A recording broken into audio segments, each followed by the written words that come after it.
Hello and welcome to Stamping by Hannah. Today I have this large gift bag for you. It's so tall that you're only about 1.5 inches away from the camera lens at the top of this. So it's a full 10 inches tall, this bag.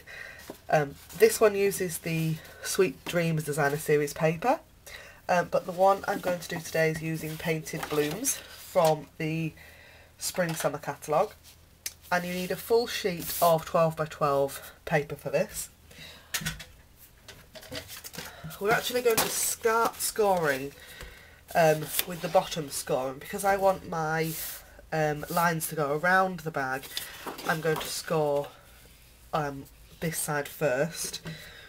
When you're using your Simply Scored and your ball tool to score DSP, you need to use the large ball end of your ball tool.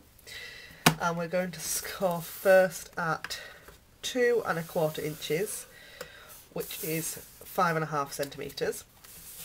We're going to turn it around so that score line is then at the kind of closest to you at the bottom of the bag, and we're going to score at 2 1/4, 5 1/4,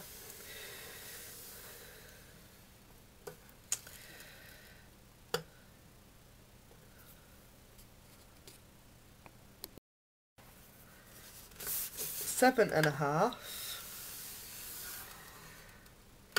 and 10.5 inches, which is 5.5, 13.5, 19 and 27 centimetres.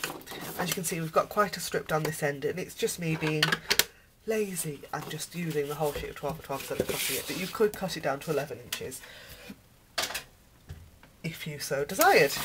We're going to fold and burnish all of our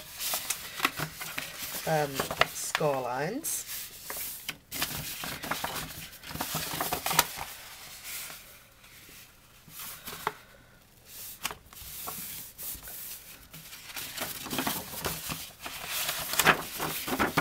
They're quite hard to see actually on this Designer Series paper. There we go.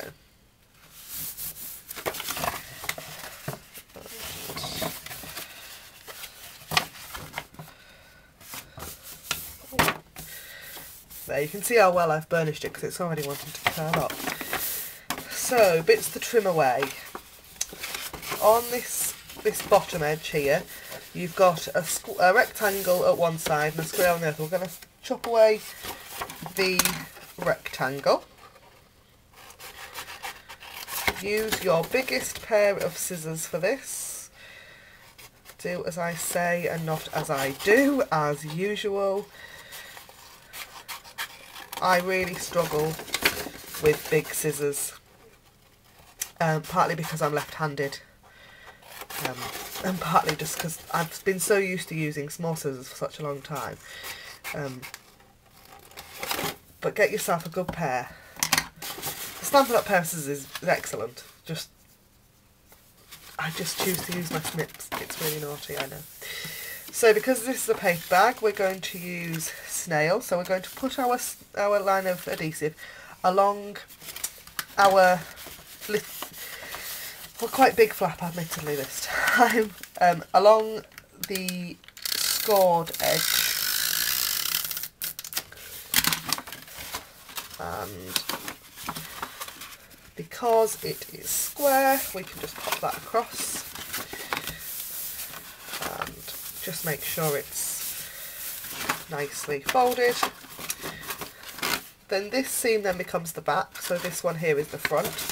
We're going to fold in both the sides and the back of the box or the bag, and we're going to put 2 lines of snail adhesive along the bottom and fold it up, and that makes our lovely bag. We're going to pinch the sides in, but you can run them, because it's only Designer Series paper, it's not, you can kind of manipulate it to do what you like with it, so you can track that score line all the way down. I'm going to take my 1/8 of an inch handheld punch, and I'm going to make 2 holes one there and one there. And we're going to feed our organza ribbon from the front of the bag around the back and back in the front. So find the back again, we've got the front, so we're going to I'm going to use my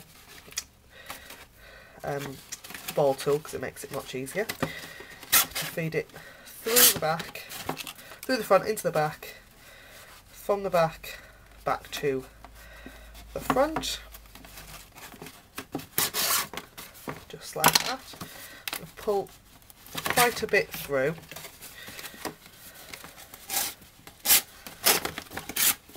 And you could use this to create a handle. I'm just going to.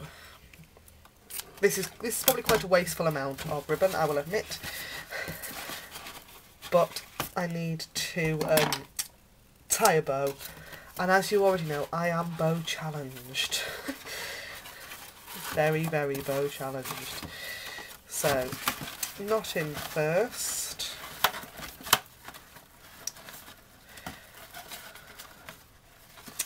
Oh, you see, it's no better if if the camera's not rolling. Well, that's not so bad. Oh, I've tied worse bows than that.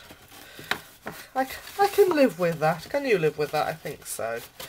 I shall just scooch it round into the middle a little bit and trim off the excess. And there we have our large gift bag. For all the links to all the products I've used and all the measurements, go to, if you click on the coordinating blog post, the link's in the down bar below. Thanks for watching, and I'll see you again next time. Bye for now.